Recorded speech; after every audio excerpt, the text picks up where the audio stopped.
नमस्कार, मैं हूं आपके साथ मयंक। देखिए, एक बार फिर एक ऐसी खबर आई है ईरान से जो सब तरफ सुर्खियों में है और इस खबर को लेकर एक बार फिर तरह-तरह के कयास लगाए जा रहे हैं और फिर खबर यही है, सवाल वही है कि क्या ईरान ने छोटा परमाणु परीक्षण किया है? अब ऐसा क्यों कहा जा रहा है? एक बार फिर ये सवाल क्यों पूछा जा रहा है कि क्या ईरान ने एक मिनी लेवल पे जो है किसी तरह का परमाणु परीक्षण किया है? इस तरह की बात क्यों हो रही है? इस पे चर्चा करते हैं। देखिए, कल एक घटना हुई ईरान के बुशर में। बुशर जो शहर है ईरान का, वहाँ पे दो धमाके सुनाई दिए गए और इन धमाकों के बाद 3.9 लेवल का रिक्टर स्केल पर भूकंप के झटके मापे गए ईरान में। और उसके बाद इस तरह की खबरें अचानक से फैलने लगी कि क्या ये ईरान का कोई मिनी न्यूक्लियर टेस्ट था। और जो स्थानीय लोगों से इसमें गौर करने वाली जो बात थी, जो इसको न्यूक्लियर धमाके से जोड़ा गया, न्यूक्लियर टेस्ट से जोड़ा गया, इसकी वजह क्या है? इसकी वजह ये है कि जो स्थानीय लोग हैं बुशर के, इस तरह की खबरें आई, उनका कहना ऐसा था कि ये जो पहले दो धमाके सुने गए और उसके बाद ऐसा लगा कि ऐसा महसूस हुआ जैसे ज़मीन के नीचे किसी तरह का धमाका हुआ है। ज़मीन के नीचे से एक झटका, एक वेव महसूस की गई और ये जो है बहुत कुछ उस तरह का धमाका लोगों का कहना था जैसे मान लीजिए कोई परीक्षण किया गया है, जैसे ज़मीन के अंदर कोई धमाका हुआ है। इस तरह की खबरें आने लगी, जिसके बाद कई जगह है सोशल साइट पे इस तरह की खबरें आई कि भाई क्या ये सवाल उठने लगे। देखिए, जून में भी पहले भी इस तरह की खबर आई थी। 20 जून की रात को भी ईरान में भूकंप के झटके लगे थे। 5.1 के आसपास वो था, हालांकि वो बहुत ज़्यादा तेज़ झटका था। उस समय भी हमने इस पर वीडियो किया था। और चूंकि बार बार दर्शक ये सवाल पूछते हैं कि क्या ये परमाणु परीक्षण तो नहीं था, हमने उस समय आपको बताया था कि जो उस समय धमाका हुआ था उसमें उसको मापने के लिए एक एस वेव होती है, एक पी वेव होती है। ये थोड़ा सा टेक्निकल टर्म है कि कोई धमाका जो है, भूकंप जो है, अगर कोई भूकंप आता है, वो भूकंप जो आया है वो क्या न्यूक्लियर किसी ब्लास्ट की वजह से आया है, न्यूक्लियर टेस्ट की वजह से आया है, या फिर वो एक नेचुरल भूकंप है। इसको जानने के लिए एस वेव और पी वेव, दो तरह की वेव्स बनती हैं और इनका मेजरमेंट किया जाता है, जिससे ये पता चल जाता है कि ये नेचुरल कोई घटना थी या ये किसी तरह का धमाका था और न्यूक्लियर ब्लास्ट था। अब देखिए, बुशर वो जगह है जहाँ पे ऑलरेडी ईरान का एक न्यूक्लियर प्लांट है जो कि रशिया की मदद से चल रहा है। दूसरा, यहाँ पे एक बड़ा एयरबेस है। जिस जगह पे ये धमाके हुए और जहाँ ये भूकंप के झटके महसूस किए गए, ये उस एयरबेस के बेहद करीब बताए जा रहे हैं। इसलिए ये चर्चा छिड़ गई कि क्या ये किसी तरह का परमाणु परीक्षण तो नहीं था। इस बारे में देखिए, कुछ नहीं कहा गया ईरान की तरफ से। ईरान के राष्ट्रपति चीन में थे उस समय जबकि ये घटना है। पेजेश्कियान जो वहाँ पे थे और वो बीजिंग में थे और शी जिनपिंग से और किम जोंग उन से उनकी मुलाकात चल रही थी चाइना में। उस दौरान ये घटना घटी ईरान में। अब देखिए, ये तो एक बात हुई। अब दूसरा, कुछ लोगों का ये मानना था, कुछ लोगों का ये कहना था कि ये जो धमाके जिस तरह से जहाँ पे ये भूकंप के झटके महसूस किए गए और जहाँ लोगों में अचानक ये हुआ कि भाई ज़मीन के नीचे कुछ हुआ है, ये चीज़ हुई है बुशर में। और कुछ का ये कहना था कि इसके ठीक पहले अफगानिस्तान में अभी हाल ही में आपने देखा होगा भूकंप के बड़े तगड़े झटके आए, काफ़ी सारे लोगों की वहाँ पे मौत हो गई। कुछ लोगों का ये कहना था कि ये जो अफगानिस्तान में भूकंप आया है, ये इसका आफ्टर शॉक है। आफ्टर इफेक्ट्स होते हैं, आफ्टर शॉक्स होते हैं। एक बड़ा भूकंप आता है, उसके बाद छोटे छोटे कई भूकंप के झटके आते हैं, ये उसका झटका है। लेकिन एक गौर करने वाली बात आप देखिए, अफगानिस्तान की सीमा ईरान से जहाँ पे लगती है, बुशर उससे काफ़ी दूर है। ऐसा नहीं हो सकता कि वहाँ पे अफगानिस्तान की सीमा पे जो है, ईरान और अफगानिस्तान की सीमा पे अगर भूकंप का केंद्र है या अफगानिस्तान से झटके महसूस हो रहे हैं तो वो बीच के ईरान में ना पड़े और वो बुशर के आसपास होने जाएं। ये ऐसा जनरली नहीं होता। तो अब इसको लेकर जो कई एक्सपर्ट्स हैं, वैज्ञानिक हैं, जिनका ये कहना है, अभी इस बारे में देखिए कोई दावा नहीं किया गया है, लेकिन एक कुछ एक्सपर्ट्स का ये कहना है और इस तरह की डिस्कशन सोशल मीडिया पे चलते हैं अक्सर कि एक बात तो तय है कि ईरान जो है वो अपना न्यूक्लियर बॉम्ब बनाने के बेहद करीब है। और कुछ लोगों का ऐसा दावा है, कहना है कि हो सकता है ईरान मिनी न्यूक्लियर टेस्ट कर रहा हो या करने का की उसकी तैयारी पूरी है और हो सकता है कि इस तरह के जो ब्लास्ट हैं वो हो सकता है इसका भी नतीजा हो। देखिए, जब आप एक फुल फ्लेजेड न्यूक्लियर टेस्ट करते हैं तो वो बड़े पैमाने पर होता है, उसको आसानी से पता किया जा सकता है, उसको आप ट्रेस डाउन कर लेते हैं।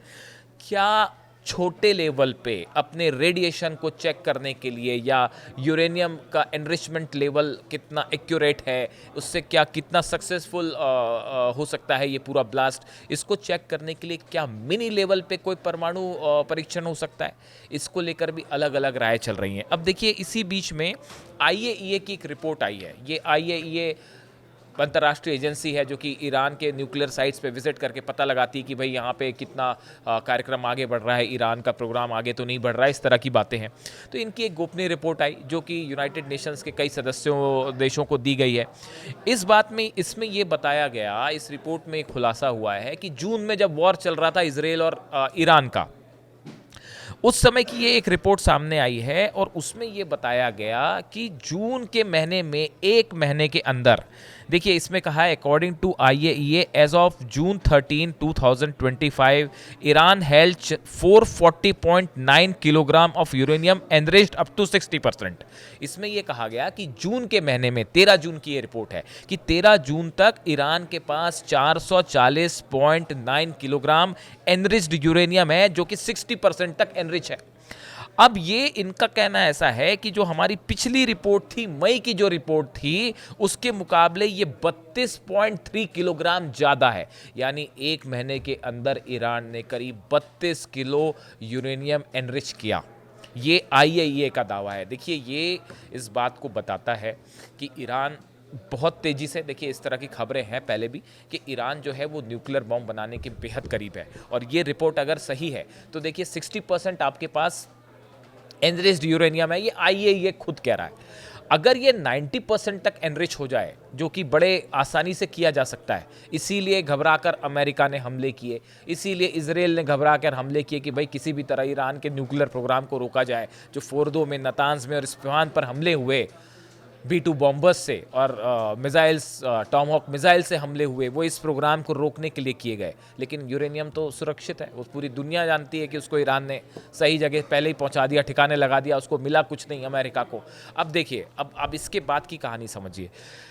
ये जो यूरेनियम, एनरिच्ड यूरेनियम है, जो अगर सही दावा है आईएईए का कि एक महीने के अंदर 32 किलो यूरेनियम का भंडार ईरान का बढ़ा, तो आप अंदाज लगाइए कि कितनी तेज़ी के साथ ये प्यूरिफाई हो सकता है और कितने करीब है ईरान न्यूक्लियर बम बनाने के। इन सूरत में अमेरिका बार बार ये दबाव डाल रहा है कि आईएईए का फुल इंस्पेक्शन वहाँ शुरू हो जाए, ईरान का जो परमाणु कार्यक्रम है उसको पूरी तरह से, एनरिचमेंट को पूरी तरह से रोक लिया जाए। बार बार इसके कि ईरान का ये कहना है कि हमारा फंडामेंटल राइट है, हमारा सॉवरेन, हम एक सॉवरेन कंट्री है, इलेक्ट्रिसिटी के लिए हमारी ज़रूरत है, मेडिकल पर्पसेस के लिए हमारी ज़रूरत है, लाइट के लिए हमारी ज़रूरत है, हम इसको कंटिन्यू करना चाह रहे हैं। टॉक्स करने के लिए भी ईरान राजी है, लेकिन उसके बाद भी यूरोपियन कंट्रीज स्नैपबैक सैंक्शंस लगाने की कोशिश में है। मिसाइल प्रोग्राम, अभी जो नया खुलासा अली लारिजानी साहब ने किया कि भाई अमेरिका जो है उसका मूल मकसद है ईरान के मिसाइल प्रोग्राम को रोकना। इजराइल को शायद डर हो इस बात का कि जो पिछली बार हमले हुए, ऐसे ही हमले अगर आगे हो गए तो क्या होगा। इजराइल जो है, जो हमने देखा जो मिसाइल्स गिरी, अब की बार तो ईरान का दावा है कि इससे भी ज़्यादा मिसाइल्स बन गई हैं, ज़्यादा स्पीड के साथ और ज़्यादा आधुनिक टेक्नोलॉजी के साथ ईरान के पास मिसाइलें आ गई हैं।